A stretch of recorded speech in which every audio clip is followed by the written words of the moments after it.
pencapaian hasil SEA Games Palembang pada Senin siang. Iwayan Koster bersama politisi Partai Demokrat Angelina Sondah resmi dicekal Jumat 3 Februari lalu setelah KPK secara resmi mengirimkan surat pengajuan pencekalan pada Kementerian Hukum dan HAM terkait dengan status tersangka mereka dalam kasus suap Wisma Atlet Palembang. Tim TV One mengabarkan. Ya, kita langsung menyapa penelpon yang sudah ada tersambung di Apa Kabar Indonesia. Selamat pagi dengan Mas Rama di Tangerang ya Mas? Ya, selamat pagi Mas. Ya, langsung kepada poin pertanyaannya mungkin Mas. Mungkin saya ini Mas, memberikan komentar ya? Komentar aja. Silakan, padat saja Mas. Mungkin nanti mohon ditanggapi dari pihak ICW ya. Kalau kita lihat kan korupsi di Indonesia ini kan sangat masif sekali gitu loh. Akhirnya bahwa angkanya juga semakin tahun justru bukannya berkurang tapi justru bertambah. Ya. Nah, saya melihat bahwa di beberapa wilayah khususnya secara undang-undang itu diberikan kewenangan secara otonomi khusus, itu nampaknya penganggaran bahkan dana yang sudah diberikan kepada daerah yang sudah secara otonomi khusus untuk mengelola itu nampaknya auditnya sangat lemah sekali. Ya. Sehingga nampaknya KPK tidak berani kemudian memberikan pintu masuk akses untuk kemudian mengaudit di sana. Bahkan di sana sebetulnya kalau mohon maaf akhirnya saya sebutkan ya, di Irian Jaya atau bahkan di Aceh, karena dalam tanda petik gitu mungkin ada faktor sejarah, ada ketakutan dari pemerintah pusat. Kalau kemudian nanti aspeknya di sana nanti takutnya memisahkan diri dan seterusnya. Padahal aspek sebetulnya nilai korupsinya sangat luar biasa. Mohon tanggapannya Mas. Terima kasih. Terima kasih Mas Rama. Mas Rama dijawab oleh Mas Tama. Iya, memang begini Mas Rama ya, artinya kalau setiap tahun ini memang masih memprihatinkan ya. Artinya setiap tahun lebih dari 1.000 orang yang tersangka gara-gara korupsi. Ini karena mungkin otonomi khusus yang tadi diberikan mungkin ya? Di antaranya. Nah, tadi untuk Aceh misalnya, dia menurut catatan kita, dia masuk di peringkat ketiga. Jadi kalau bicara soal penanganan perkara gitu ya, jumlah kan pertama Jawa Timur, yang kedua NTT, yang ketiga Aceh, NAD. Nah, polanya seperti apa? Ya sama tadi. Yang paling sering muncul pertama tadi soal keuangan, soal penggunaan APBD, terus kemudian yang kedua yang paling sering muncul soal dana bantuan. Jadi dana bansos. Nah, menurut saya ini setiap tahun selalu menjadi terlihat gitu ya, walaupun nilainya kecil-kecil misalnya. Tapi ini merata di semua tempat. Banyak misalkan orang yang ditetapkan sebagai tersangka karena kasus dana bantuan sosial. Nah, jadi kalau lihat tipologinya di Aceh tadi misalnya itu tadi yang paling sering terlihat. Soal tadi penganggaran, kemudian pola-pola markup dalam pengadaan, dan terakhir tadi soal dana bantuan sosial. Karena kan banyak bantuan yang mengalir ke sana. Nah, ini saya rasa kalau tidak ada kontrol yang ketat, tidak ada keseriusan dalam melakukan pengawasan, ini akan terus berulang.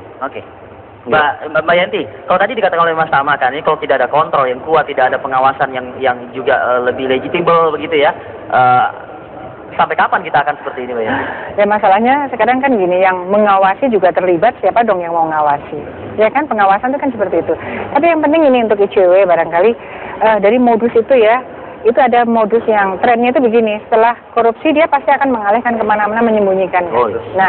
Itu yang penting. Jadi disitulah mestinya ICW mendorong KPK atau jaksa atau polisi di daerah itu menggunakan pencucian uang. Kalau memang kita berharap bahwa pelaku korupsi itu bukan saja nanti di penjara, tetapi uang yang dikorupsi, uang rakyat daerah yang dikorupsi itu agar kembali ke negara, ke daerah. Ini kita tidak pernah tahu ya yang jarang sekali.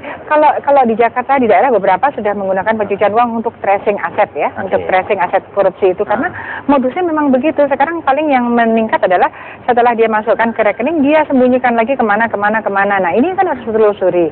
Ini menggunakan pencucian uang termasuk apabila harta itu nanti masuk ke rekening istri. Biarin saja istrinya juga harus dipenjara karena dia menikmati atau menyembunyikan.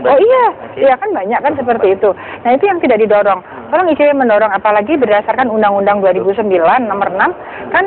Pengadilan Tipikor saja sudah berwenang mengadili korupsi berkaitan dengan pencucian uang. Nah, yang lucu lagi adalah yang sangat memprihatinkan KPK sampai saat ini belum berani menerapkan pencucian uang. Menurut saya sejak Nasaruddin, Enji ini harus ada pencucian uangnya. Sudah bisa diterapkan secara langsung. Ya memang gitu terjadi, memang terjadi pencucian uangnya kan. Nah itu yang penting. Jadi gini, pencucian uang itu merupakan salah satu rekomendasi kita Jadi memang pasal-pasal yang digunakan oleh penegak hukum itu selalu pasal 2 dan pasal 3.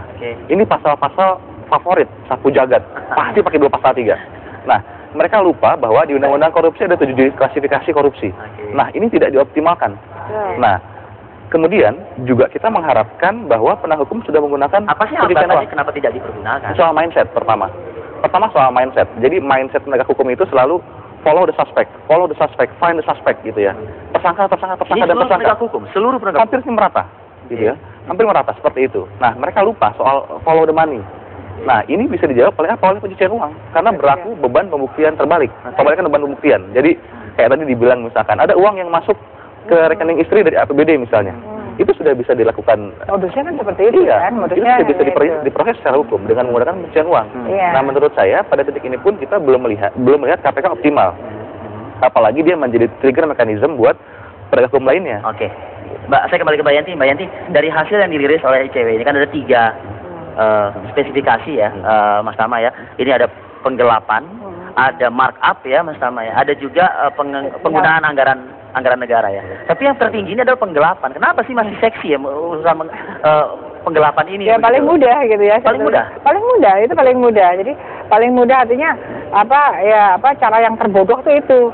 Ya kenapa kok itu dilakukan? Itu menunjukkan kepada kita bahwa penegak hukum itu sangat lemah sehingga dengan cara mudah saja tidak terendus gitu. Cara paling bodoh tapi paling mudah diketahui bukan? Sebetulnya kan, ya saya katakan cara yang tidak pintar itu kan karena cara itu akan mudah sekali diketahui, tetapi kenapa dilakukan? Artinya apa? Pelaku ini sudah memang sangat tidak mempunyai rasa takut terhadap penegak hukum dan tidak ada wibawanya sehingga cara mudah aja bisa kok ngapain yang sulit gitu ya. Saya pikir white collar crimes, tapi jauh dari itu, ini konvensional crime sekali. Ya sangat.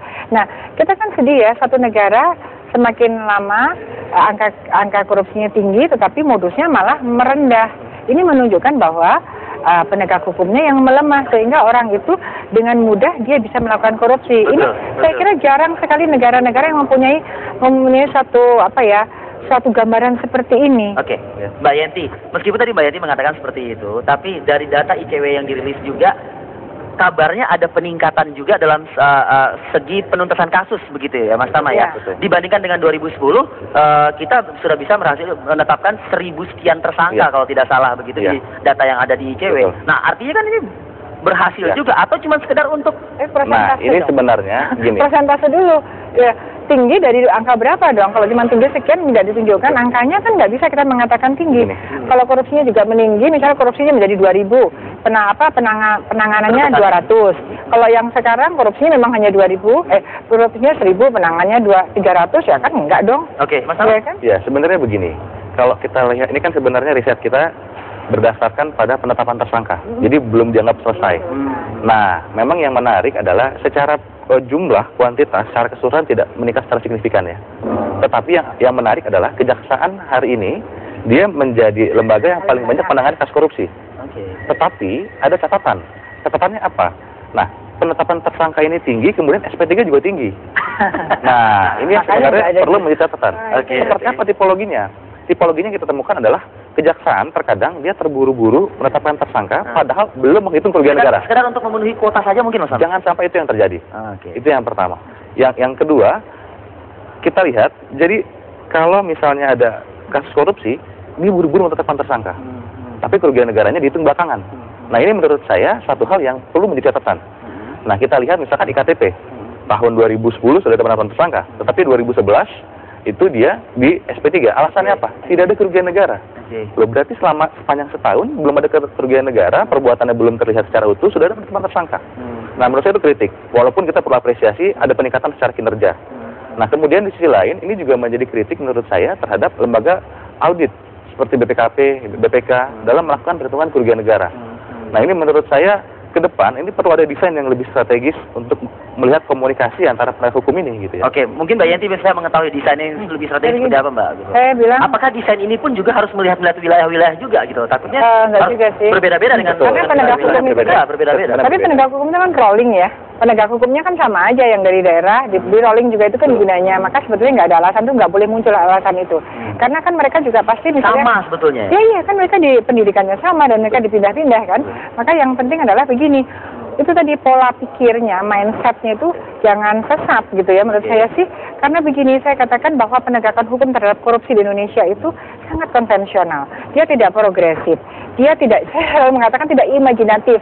Jadi misalnya bicara dapat merugikan kerugian negara atau kerugian negara, dia harus imajinasi dulu dong. Harus membayangkan kerugian negaranya gitu dalam rangka setahun tadi dia mencari, mengejar. Jadi memang harus harus meningkatkan daya imajinasinya, kreativitasnya bahwa kalau terjadi penyalahgunaan seperti ini, ada orang diuntungkan seperti ini, pasti di sana ada kerugian negara. Artinya tidak ada di sini wilayah-wilayah di Indonesia di bagian mana yang agak jauh dari pusat? Tidak ada seperti itu ya Mbak? Mestinya tidak ada, karena petinggi-petingginya itu kan dia sudah ada putar kan. Masa dia harus melemah karena di daerah ini, maka saya sekarang tidak akan pintar lagi. Artinya gini, karena saya pindah dari Jakarta ke daerah, sekarang saya tidak pintar. Kan nggak mungkin ya. Ya kan, itu kan tidak ada alasan dong. Betul. Tapi memang begini. Sedikit terakhir saja mungkin. Iya. Kalau melihat dari fenomena yang kita tangkap gitu ya, hari ini di daerah gitu ya, kita tidak mungkin mengandalkan kepala daerah menjadi panglima dalam memberantas korupsi. Kenapa? Dalam catatan ICW masih rentan adalah wilayah-wilayah yang memang agak jauh. Karena betul. Karena